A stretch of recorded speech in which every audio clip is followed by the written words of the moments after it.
Saudi Arabia is the biggest backer of funding for extremism in Britain. That's according to a new report by an influential think tank. The study found that money is being siphoned in through grants to British mosques, education funding and training of imams. WION's Mandy Clarke reports from London. Saudi Arabia is exporting its extremist brand of Wahhabi Islam to British Muslim communities, says a new report. Tom Wilson with the Henry Jackson Society is the author. I think by British standards, Wahhabism, which is the kind of Islam promoted in Saudi Arabia, would be extreme, and particularly some of the aspects of Sharia law that we've seen promoted in Saudi textbooks in line with Wahhabism, for instance, explain to school children how to cut people's hands off, for instance. So that, I think, by British standards and by Western standards generally would be considered pretty extreme. Worryingly, there is a clear and growing link between overseas money from the Gulf states and terror attacks in the UK and throughout Europe. We would say that the fact that you have clerics who promote the idea that blasphemers deserve death and then people being killed on blasphemy grounds here in the UK is a link. However, the link is even stronger than that because there's also cases of clerics here in the UK who were taken over to Saudi Arabia, trained in Medina University, which is one of the main ways that Saudi Arabia exports its ideology. And those clerics have come back to the UK and have promoted jihad and the idea of religious violence. So in that respect, yes, there is a clear link. The government has done its own report into terror funding months ago, but is refusing to release it. The speculation is it would embarrass Saudi Arabia, and the government doesn't want to strain its relations with the wealthy Gulf state. The report is calling for a full public inquiry into the funding of terrorism, and it's also calling on the government to consider requiring UK institutions, such as mosques, to reveal its sources of funding. Mandy Clarke, WION, London. And joining us this evening on Gravitas, Tom Wilson, the author of this report. He's a research fellow at the Henry Jackson Society. And Mandy Clarke, WION's London Bureau Chief. Good evening to both of you and thank you for joining us. Tom Wilson, the Saudi embassy in London has called your report, quote-unquote, baseless, saying it lacks credible evidence. How do you respond? On what basis have you decided that Saudi Arabia is funding extremism in the UK? Well, quite simply because of the fact that many of the institutions that receive the funding from Saudi Arabia have declared that Saudi Arabia has given them funding. There are numerous mosques in the UK that are even named after members of the Saudi royal family or that have declared and are publicly known to have received Saudi funding. And we know that those same institutions have promoted what is, by British standards, a very extreme form of the Islamic religion. Mandy, this couldn't have come at a worse time for Theresa May.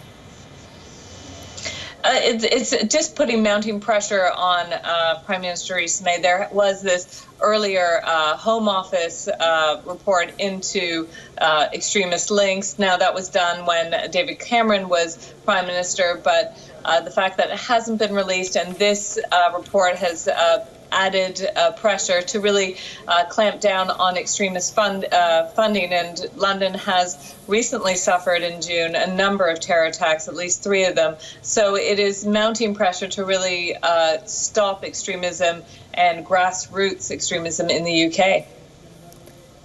Tom Wilson, how does your report conclude for the viewers who've not had the chance to look at the details? Are you asking for a proper inquiry into the funding? Are you saying that this is happening and needs to stop?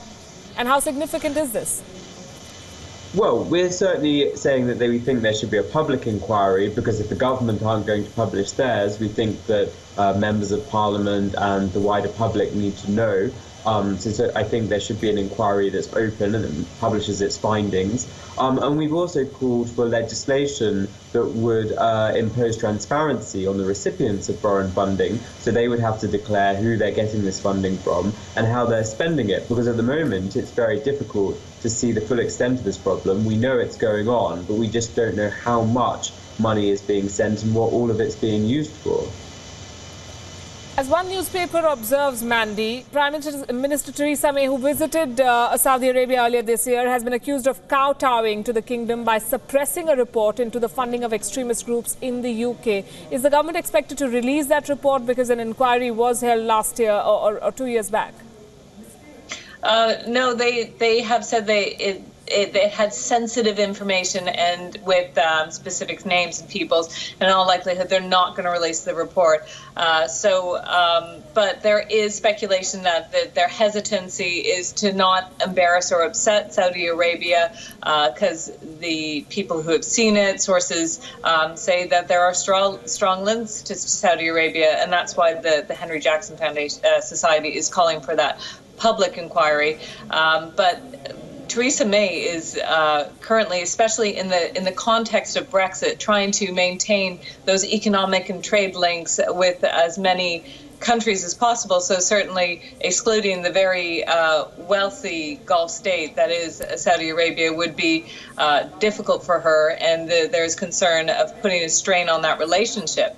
But of course, terrorism has been a key election promise, and it was part of the fighting terrorism, was part of the Queen's speech. Certainly the government has a commitment to really tackle the amount of extremism in Britain. And as the report indicated, the influence of Wahhabi Islam, which is this more extreme form of Islam, has grown in Britain over the years. Tom Wilson, some people have questioned the timing of your report. It comes bang in the middle of the Gulf crisis, and it certainly bolsters Qatar's case when it says that everyone has to do their bit to combat terrorism. Well, I can say that as far as the timing is concerned, that this is a project we've been working on for quite some time, and this is a long-running problem in the United Kingdom that those of us working on the field of extremism have been looking at for a long time. So it certainly wasn't released, in any kind of coordination or cooperation with Qatar, and indeed we name Qatar in the report as having had its own problems with extremism. But I think what we would say is that while Saudi Arabia and its Gulf allies point the finger at Qatar for funding extremism and actually supporting Islamic terrorism in the case of Qatar, that we would just say that Saudi Arabia needs to get its own house in order. People in glass houses shouldn't throw stones, if you like. Right. Mandy, this report also brings in some numbers. The number of Salafi Wahhabi mosques in Britain increasing from 68 in 2007 to 110 in 2014. What kind of reaction? We've seen what the Saudi embassy in London had to say, but what about the others? What is the government saying? What is the opposition saying about this? Well, certainly the opposition is calling for, the Labour opposition party members, MPs, have been calling for the government to release their own report. And as we mentioned, there's hesitation. They're certainly supporting the call for that public inquiry as well. But there is great concern because although Wahhabism isn't necessarily terrorism, it supports the type of mentality that would lead to terrorist acts such as jihadism or violence, using violence in the context of religion. So it is a concern in that way that we're seeing this increased Wahhabi Islam across the board in the UK. Right, and another of your critics, Tom Wilson, I'm looking at, has said that your report fails to take into account the fact that almost half of Britain's mosques are Deobandi, and a majority of militants in Pakistan adhere to Deobandism, and so there are other elements at play as well here. There certainly is other forms of Islam in the UK that have issues to do with extremism, and Deobandism has extremist elements as well. But I think that one thing that we discovered when we were looking into this issue was the fact that many of the Muslim communities that exist in the United Kingdom are actually of Pakistani or Bangladeshi origin. So many of them, yes, will be Deobandi. But what's concerning is the number of people, if you like, who have gone from more moderate forms of Islam, such as Sufism, and the less observant side of the Deobandi spectrum, and have moved to a hardline Wahhabi, Salafist, essentially Saudi Arabian style form of Islam, despite the fact that that's not the community that they come from originally. And so we think something is going on to essentially transform the character and the nature of Islam in the United Kingdom. And I think it's quite clear that it's being sponsored by Saudi Arabia. Mandy, even if the government is averse to talking about it in public and releasing what its findings were, the fact is that fighting terror is a very important part of what the government is doing, and one of the biggest challenges that Britain has faced in the recent past. Having said that, how difficult will it be to stop this kind of funding and to take action against these religious leaders or preachers who are a part and parcel of the British society? Well, it's extremely difficult, as we've seen in the past, and it's that transparency is what a lot of people are calling for, so we know where the funding's going and which mosques are getting the funding, and also are having these radical preachers.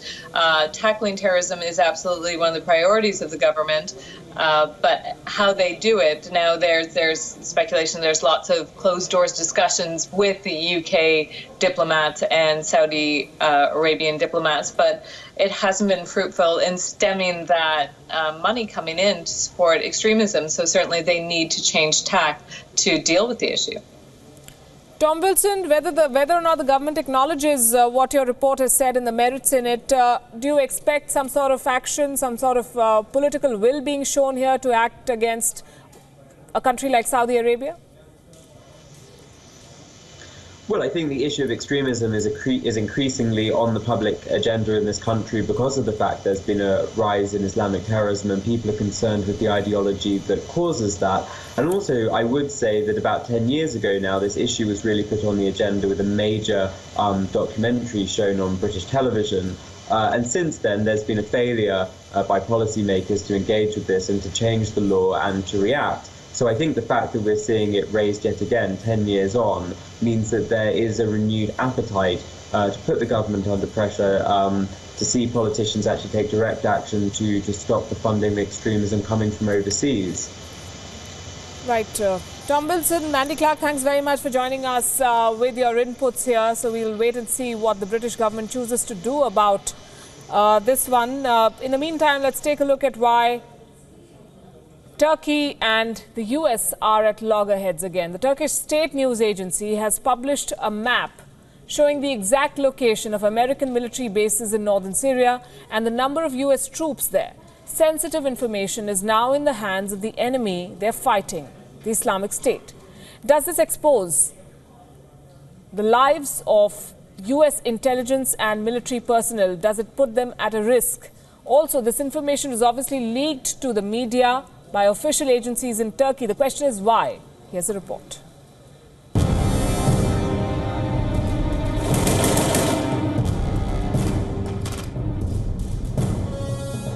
The United States military presence in northern Syria is no mystery. President Donald Trump clearly stated in May that they were working alongside the Syrian Democratic Forces to retake the city of Raqqa. The operation is currently underway. What is new is that, courtesy the Turkish Anadolu news agency, everybody now knows the exact location and the precise number of intelligence and military personnel the United States has on the ground in northern Syria. In northern Syria, in the Kurdish-controlled region called Rojava, the US has 10 military bases. The strategically most important is the Rmeylan airfield, close to the Iraqi border, a country where the US has already a significant presence, making it easier for them to send supplies. Rmeylan enables also the United States to carry out all kinds of operations far from prying eyes. The Anadolu news agency does not put out reports without the Turkish government knowing about it. The detailed map they published comes at a time when relations between the two most important NATO members, the US and Turkey, are at their worst. The Turkish move seems deliberate and targeted at Washington. Turkey has never accepted the US decision to openly support the Syrian Democratic Forces, where tens of thousands of Kurds are currently fighting. Ankara considers them terrorists and is not willing to accept a long Kurdish belt running along its southern border. They fear it will bolster separatist claims of the million Kurds living in Turkey. The details on US troops in Syria are unlikely to pose a major risk. These bases are deep inside Kurdish-controlled territory. Nevertheless, heightened security measures will have to be taken since the Islamic State could be tempted to attack them. If the United States' presence in northern Syria was no mystery, what is still unclear is what use United States troops are making of their bases in Jordan regarding the Syrian scenario. Months ago, outside the King Faisal airbase, a Jordanian soldier killed 3 American elite Green Beret commandos. Media reports say that the 3 were part of a covert CIA operation called Timber Sycamore, aimed at training Syrian rebels to topple the president of the country, Bashar al-Assad. A video of the shooting recently emerged and shows how the killing was premeditated. The attacker shoots for more than 5 minutes, despite the United States soldiers shouting out their identities in Arabic. Why he attacked remains unclear, but it is speculated he could have been an Islamic State sympathizer. An investigation conducted by the SOFREP website, which is close to the US intelligence community, confirms that the Green Beret were working on a CIA covert operation. It criticized the United States intelligence for not properly vetting the trainees. According to SOFREP, the risk of infiltration by terror outfits was very, very high. A whistleblower and former Green Beret corroborated this information. Talking about local fighters trained to fight Assad in Syria, he stated that everyone on the ground knows they are jihadis. In 2013, the United States openly supported groups active within the Syrian army and agreed to provide them with lethal weapons. Many were skeptical since the Free Syrian Army had already started breaking down, with many of its members joining Jabhat al-Nusra, once the Al-Qaeda branch in Syria. There is still a lot to learn about the CIA's role in arming and training dubious Syria's fighters, but it is undeniable that the CIA had a role in creating the current turmoil in Syria. If one has to go by history, arming local fighters to topple governments has always been an American strategy, more often a failing one, which ended up perpetuating instability and war. Bureau Report, WION. We're taking a break. Still ahead on Gravitas, the heartbreaking story of Charlie Gard. The baby won't live, and the controversies he stirred won't die.